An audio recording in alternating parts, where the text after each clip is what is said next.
কোন দিকে খেয়াল করবেন না। মহিলা প্যান্ডেলের আম্মা জানেরা, পুরুষ প্যান্ডেলের বাপ ভাইয়েরা একটু মনোযোগ লাগায়া দেন। আল্লাহ তাআলা এদের জন্য পবিত্র কালামুল্লাহর ভিতরে আল্লাহ তাআলা আয়াত নাজিল করে জানায়া দেয়, ওয়া মা খালাকুতুল জিন্না ওয়াল ইনসা ইল্লা লিয়াবুদুন। আওয়াজ দিয়া বলতে হবে আল্লাহু আকবার। আল্লাহ তাআলা জানায়া দেয়, আমি আল্লাহ মানব এবং জিন জাতিকে সৃষ্টি করেছি শুধুমাত্র কেবলমাত্র একমাত্র দাসত্ব করবে, ইবাদত করবে। আওয়াজ দিয়া বলেন কার? আর একটু আওয়াজ লাগায়া ডাক দেন আল্লাহ। আওয়াজ হয় নাই, মায়া লাগায়া ডাক দেন আল্লাহ। এ বালিয়া রাঙ্গির মুসলমান বাপ ভাইরা রে, ও পুরুষ প্যান্ডেলের আব্বা জানেরা, মহিলা প্যান্ডেলের আম্মারা, এতক্ষণ আপনারা বয়ানটা শুনেছেন খুব ধারাবাহিকতায়। এবার আপনাদেরকে পুরা বয়ানটা আমি প্রশ্ন উত্তরে বোঝায়া দিতে চাই। শুনতে রাজি আছেন তো সবাই? নারায়ে তাকবীর। এ মুসলমান শুনো, আল্লাহ তাআলার কাছে আমার বালিয়াহাঙ্গের মুসলমানেরা, ঠাকুর গায়ের যুবকেরা আল্লাহর কাছে প্রশ্ন করে, মাওলা জানতে বড় ইচ্ছে হয়, বুঝলাম আপনি আমাদেরকে সব চাইতে ভালো করিয়া আপনি আমাদেরকে দিমাগ দিয়েছেন, আকল দিয়েছেন, সমঝ দিয়েছেন, কোনটা হালাল কোনটা হারাম, কোনটা জায়েজ কোনটা নাজায়েজ সব বিষয় বুঝার শক্তি দিয়েছেন। কিন্তু আমাদের জানতে বড় ইচ্ছে হয় মাওলা, আপনার কাছ থেকে জানতে চাই, আপনি দুইটা প্রাণীর কথা বলেছেন, একটা হলো জিন জাতি, আরেকটা হলো মানব জাতি। আপনার কাছে জানতে বড় ইচ্ছে হয়, জিন জাতি আপনার পক্ষ থেকে মনোনীত নাকি মানব জাতি মনোনীত? আপনি আমাদেরকে জানায়া দেন। আল্লাহ তাআলা কালামুল্লাহর ভিতরে আয়াত নাজিল করে জানায়া দেয়, আমি তেলাওয়াত করব, আপনাদের জবান থেকে আল্লাহু আকবারের আওয়াজ তুলবেন, পারবেন তো সবাই? আল্লাহ তাআলা জানায়া দেয়, ইন্নী জাইলুন ফিল আরদি খলিফা। আল্লাহ তাআলা রেখে বলে, আমি আল্লাহর কাছে সব চাইতে মনোনীত, আমি আল্লাহর কাছাকাছি, আমি মাওলা তোমাদেরকে খলিফা নিযুক্ত করলাম, তোমাদেরকে মনোনীত করলাম। জোরে কান মারহাবা। এবার বালিয়াডাঙ্গির মুসলমানেরা আবার আল্লাহর কাছে প্রশ্ন করে, মাওলা বুঝলাম আপনি আমাদেরকে মনোনীত করেছেন, খলিফা বানাইছেন, আমাদেরকে আকল দিছেন, জ্ঞান দিছেন, কিন্তু জানতে বড় ইচ্ছে হয়, গোটা পৃথিবীর ভিতরে আপনি কত প্রাণী বানাইছেন, কত হাজার মাখলুক, তার কোনো সীমা রেখা নাই। জানতে বড় ইচ্ছে হয়, আপনার কাছে সব চাইতে মর্যাদা সম্পন্ন প্রাণী কোনটা? কোন প্রাণীর মর্যাদা আপনার কাছে সবচাইতে বেশি? আল্লাহ তাআলা এবার কালামুল্লাহর ভিতরে আয়াত নাজিল করে জানায়া দেয়, ওয়ালাকাদ কাররামনা বনি আদম। আওয়াজ দিয়া বলেন না আল্লাহু আকবার।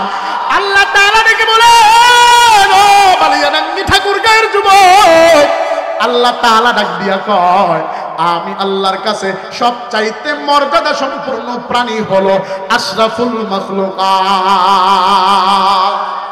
তাহলে আমরা মনোনীত, আমাদের আকল আছে, আমাদের জ্ঞান আছে, আমাদের ইচ্ছা শক্তি আছে, আমাদেরকে সব বিষয় শিক্ষা দিয়েছে, আমাদের মর্যাদা আল্লাহর কাছে বেশি।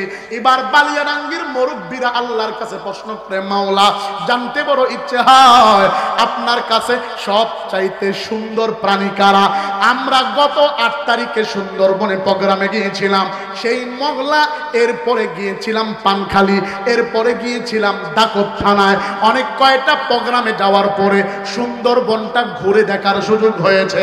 আল্লাহর কাছে বালিয়াডাঙ্গির যুবকেরা ডাক দিয়া বলে, মালিক, আল্লাহু আকবার। ডাক দিয়া বলে, মালিক জানতে বড় ইচ্ছে হয়, আপনার কাছে সবচাইতে সুন্দর প্রাণী কোনটা? আপনি সুন্দরবনে কত সুন্দর হরিণ তৈরি করেছেন, গাছের ফুলগুলো দেখতে কত সুন্দর, কাঁঠাল দেখতে কত সুন্দর, গোলাপ ফুল দেখতে কত সুন্দর, সূর্যমুখী ফুল দেখতে কত সুন্দর, টিয়া পাখি দেখতে কত সুন্দর, গরুর ছোট ছোট বাচ্চা দেখতে কত সুন্দর, মুরগির ছোট ছোট বাচ্চা দেখতে কত সুন্দর। ও মাওলা জানতে বড় ইচ্ছে হয়, আপনি কোন প্রাণীকে সবচাইতে সুন্দর হিসাবে সৃষ্টি করেছেন? আল্লাহ তাআলা এবার উত্তর দিয়া দেয় 30 নম্বর পারা সূরা 3 এর ভিতরে আল্লাহ তাআলা আয়াত নাজিল করে জানায়া দেয়, ও পৃথিবীর মানুষ শুনো, লাকাদ খলাকানাল ইনসানা ফি আহসানি তাকওয়িম। আওয়াজ দিয়ে বলতে হবে আল্লাহু আকবার। আল্লাহ তাআলা জানায়া দেয় ফি আহসানি তাকওয়িম, গোটা জাতির ভিতরে, গোটা প্রাণীকুলের ভিতরে আমি আল্লাহ মানব জাতিকে সবচাইতে সুন্দর করে বানাইলাম। জোরে কোন মারহাবা। ডাক দিয়া কয় মালিক, প্রশ্ন উত্তর, ডাক দিয়া কয় মালিক মনোনীত করেছেন, সুন্দর বানাইছেন, মর্যাদা দিয়েছেন, আকল দিয়েছেন, হালাল হারাম বুঝার শক্তি দিয়েছেন, কেন বানাইছেন? বানানোর উদ্দেশ্যটা কি? আল্লাহ তাআলা এবার আয়াত নাজিল করে জানায়া দেয়, ইল্লা লিয়াবুদুন। আওয়াজ দিয়া বলতে হবে আল্লাহু আকবার।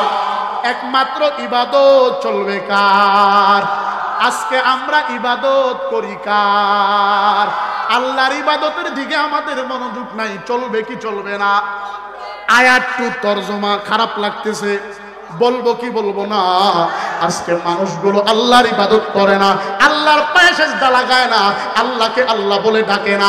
মালিকের পায়ে যদি সেজদা লাগাইতো, জুমার দিন জুমার নামাজে যেমন মুসল্লি হইতো, ফজরের সময় মসজিদে তেমন মুসল্লি হইতো। আওয়াজ দিয়া কোন ঠিক না ব্যাঠে?